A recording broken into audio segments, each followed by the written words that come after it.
बहुत बड़ी खबर है, बहुत बड़ी खबर गौरव आपके पास आ रहे हैं कि सदर जफर अली पर भड़काने का आरोप है। सूत्रों से जो खबर है कि इन्होंने पूरी प्लानिंग करी, रात भर लोगों को भड़काने का काम किया, ये आरोप लग रहे हैं। सूत्रों के हवाले से ये खबर आपको बता रहे हैं, सूत्रों के हवाले से ये खबर आपको बता रहे हैं। गौरव हमारे साथ जुड़े। गौरव, एक बार फिर बताइए कि पॉन्ड से पानी हटाया गया ताकि ये लग सके कि खुदाई हो रही है, और क्या क्या हुआ, क्या क्या आरोप है? देखिए, दो चीजें अपनी चीजों को छुपाने के लिए जफर अली बार बार कह रहे हैं, जैसा पुलिस कह रही है। पहला ये कि जो मस्जिद है, उस मस्जिद के बीच में एक पॉन्ड है, यानी कि वजू खाना है, और उसमें बहुत समय से पानी भरा रहता है। हरे रंग का पानी था, जो कि उस वक्त हम कल हिंसा के वक्त भी देख पा रहे थे।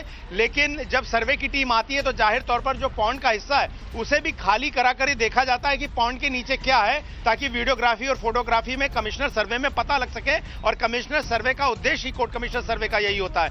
कोर्ट कमिश्नर का सर्वे कराने के लिए उसका पानी निकाला गया। अब सदर साहब कह रहे हैं कि जब पानी नालियों से बहकर नीचे हरे रंग का जाने लगा तो भीड़ को यह लगा कि मस्जिद के अंदर खुदाई चालू हो गई है, और इस वजह से भीड़ आक्रोशित हो गई।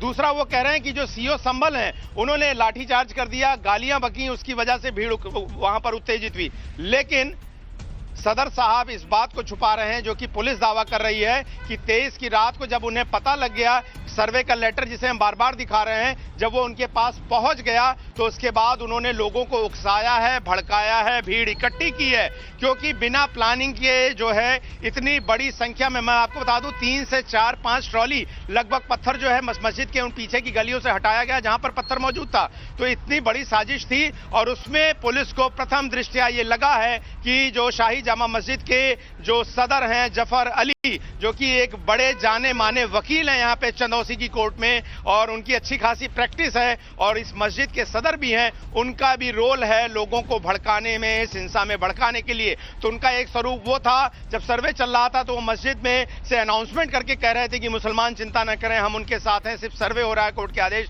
लेकिन उसका दूसरा पहलू जो पुलिस सूत्रों से पता लगा है कि उन्होंने 23 की रात जो है भीड़ को भड़काया है, और जो सर्वे की जानकारी थी पुलिस ने उसे बहुत गुप्त रखा था।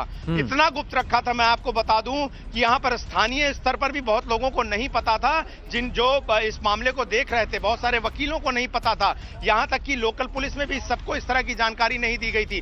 बहुत ही इसको एक क्लैंडस्टाइन तरीके से, बहुत छुपे हुए तरीके से किया गया, सारी प्लानिंग की गई, और जानबूझ के 7:30 बजे एंट्री करा दी गई सर्वे टीम की, जिसमें विष्णु शंकर जैन थे, ताकि वो सुबह सुबह एंटर कर जाएं जब लोग संडे की सुबह सो रहे होंगे। लेकिन 9 बजते बजते हमने देखा कि भीड़ जिस तरीके से प्लान्ड तरीके से 3 गलियों से होकर आई, और उसके बाद भीड़ ने पत्थरबाजी शुरू की, और वहां पर 3 से 4-5 ट्रॉली पत्थर जमा किए गए थे, और घरों से तमंचे बरामद हुए हैं। पुलिस का ये कहना है, ऑन रिकॉर्ड मुझे ये कहा गया है पुलिस की तरफ से कि घरों से हथियार बरामद हुए हैं, जो देसी कट्टे होते हैं वो बरामद हुए हैं। इस तरह का चाकू दिखाया उन्होंने मुझे, पुलिस वाले ने, जो कि दोनों साइड से चलता था, वो मुझे एसपी संभल ने खुद दिखाया। तो इतनी सारी चीजें नजर के सामने थी पुलिस की, और पुलिस का कहना हमारे पास बहुत सारा कंटेंट, रिकॉर्डिंग, मैसेजेस, बहुत सारी चीजें हैं जिसके आधार पर ही हम इतना बड़ा कदम उठा रहे। क्योंकि जब जफर अली पहुंचे थे तो अब उन्होंने यही कहा, पुलिस ने यही कहा कि हमने ऐसे ही कार्रवाई नहीं कर दी। वो पहुंचे हुए वकील हैं, बड़े वकील हैं, लेकिन पुलिस के पास पुख्ता सबूत थे प्रथम दृष्टया,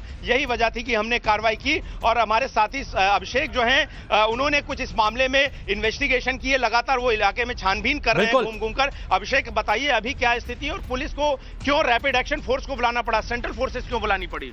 देखिए, बिल्कुल शुरुआती में जब 7 बजे से ये सर्वे शुरू हुआ था, उसके बाद अचानक से भीड़ कैसे आई, ये बड़ा सवाल पुलिस के सामने था। यही कारण है कि पुलिस ने जब अपनी इन्वेस्टिगेशन को शुरू किया था, उसमें कई सारे बड़े नाम निकलने के उसमें बू आ रही थी, जिसमें जो पहला नाम निकला था यहाँ के सांसद, उनके ऊपर FIR हो गया है। इसके अलावा और भी बड़े नाम पुलिस ने इशारा किया था कि वो इस जद में आएंगे। यही कारण है कि देखिए, अब जफर अली जो है उनको हिरासत में लिया गया है, उनसे पूछताछ की जा रही है, उनके रोल को आइडेंटिफाई कराया जा रहा है। इसके साथ साथ वो भीड़ कहां से आई और भीड़ को मोबिलाइज किसने कराया, ये बड़ा सवाल है। और इतने सारे पत्थर जो वहां मौजूद थे, ये कहां से, बड़ा सवाल है। तो देखिए हिमांशु, जो कहानी है वो सब समझ के आ रही है। जब मैं लाइव कर रहा था दंगे के दौरान, तो मैं बार बार कह रहा था कि मैं बहुत जिम्मेदारी से कह रहा हूं, इस तरह के कई हिंसाओं को देखा है।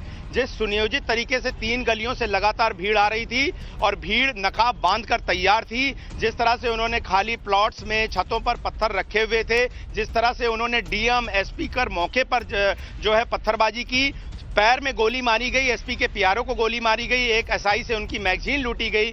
ये एक सडन मॉब नहीं कर सकती है। एक सडन मॉब सोचकर आक्रोश में इतना कुछ नहीं कर सकती है। उनको बताया गया था कि कैसे गलियों से आना है, कैसे दबाव बनाना। और मैं कल जब हम लाइव थे तो हमने स्ट्रेटेजिकली बताया कि जो मस्जिद की गली से आप निकले तो दाएं तरफ एक गली लंबी जा रही है, बाएं तरफ एक गली लंबी जा रही है, पीछे की ओर घर है। और जब पत्थर चलना शुरू हुए पुलिस फोर्सेज पे तो उनके पास जगह नहीं थी पत्थरों से बचने के लिए। पुलिस की गाड़ियों पर हमला किया गया, पुलिस पर हमला किया गया और उसके बाद पुलिस ने कार्रवाई की है। ये बात सच है, सत्य है और ये आंखों देखी है और ये सभी जानते हैं। और जो स्थानीय लोग मस्जिद के आसपास के थे वो लगातार इस बात को रोक रहे थे। अच्छा गौरव, जहां से भी बुलाई 5-10 किलोमीटर से बुलाई, लेकिन इस मामले में